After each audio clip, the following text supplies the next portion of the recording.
O Brasil voltou a figurar na lista de países com mais crianças não imunizadas no mundo. O levantamento elaborado pelo Fundo das Nações Unidas para a Infância, Unicef, e pela Organização Mundial da Saúde, aponta que o país tinha 229 mil crianças não vacinadas em 2024. Um ano antes, eram 103 mil crianças sem imunização no Brasil, de acordo com o estudo. No mundo todo, 14,3 milhões de crianças estão vulneráveis a doenças preveníveis por vacinas. Mas 5,7 milhões têm proteção apenas parcial a essas doenças.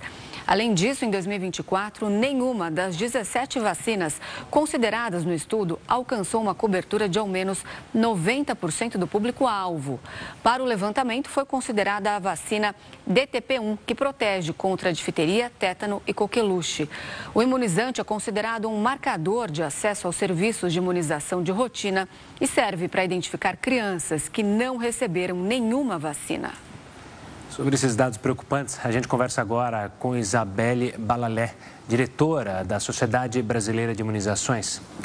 Doutora, uma boa noite, obrigado pela atenção aqui conosco no Jornal da Record News. Eu queria começar justamente com a sua análise. Por que a gente voltou a figurar nesse ranking tão preocupante?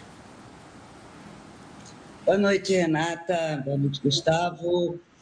Essa notícia chega para a gente de surpresa. Não é esperado isso. E alguns fatores fazem a gente ficar espantado, né, com esse retrocesso. Primeiro que as coberturas vacinais, a gente não alcançou a meta, né, para todas as vacinas, mas as coberturas têm aumentado. Segundo, quando a gente fala que o Brasil está entre os 20 países com mais crianças não vacinadas, que sem dúvida nenhuma, mesmo não sendo exatamente isso, é um dado que preocupa, não é para que nenhuma criança fique vulnerável sem tomar vacina. A gente tem também a questão de que nenhum país nessa lista é tão grande quanto a gente, tem uma população tão grande quanto a gente. Então, isso não tem muita relação com cobertura vacinal exatamente. Mas, é claro, é um problemão que a gente não pode deixar de dar atenção para ele. Doutora, quanto à desinformação pesa nesse grande número de crianças não vacinadas que ainda nós temos? Eu digo desinformação em dois aspectos. Primeiro, de pais que não se atentam ao calendário, que não sabem quando as vacinas precisam ser tomadas, e também em relação às fake news, que a gente sempre ouve falar, de que as vacinas deixam sequelas, por exemplo. Renata, a desinformação é um problemão, né? Enfim, atrapalha, leva a população brasileira, pelo menos 20%, segundo a última pesquisa que eu vi, na dúvida se vai tomar ou não.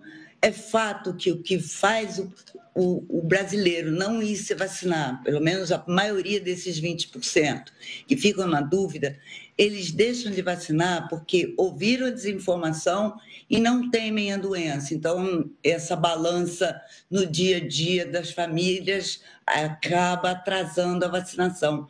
Mas quando a gente fala de dose zero no Brasil, a gente não está falando de desinformação.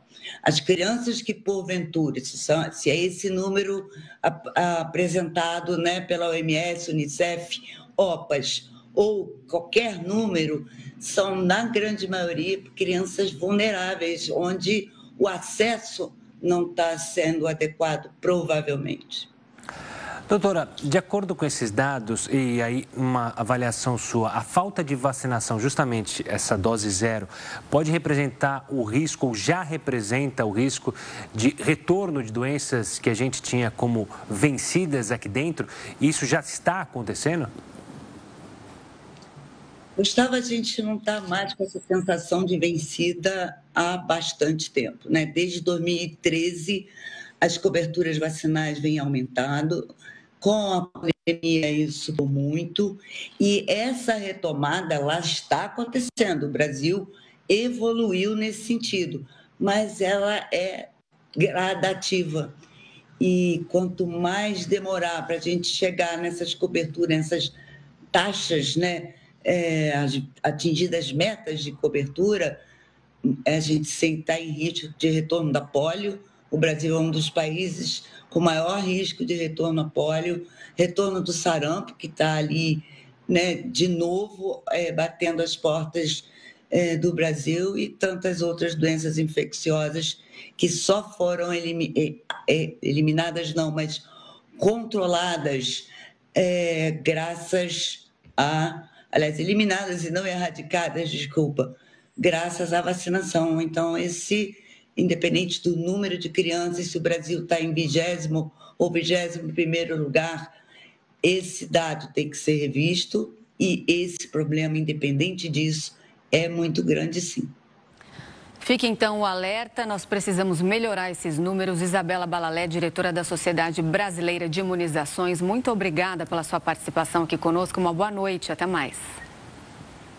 Boa noite para vocês, obrigada pelo convite e oportunidade de esclarecer as pessoas.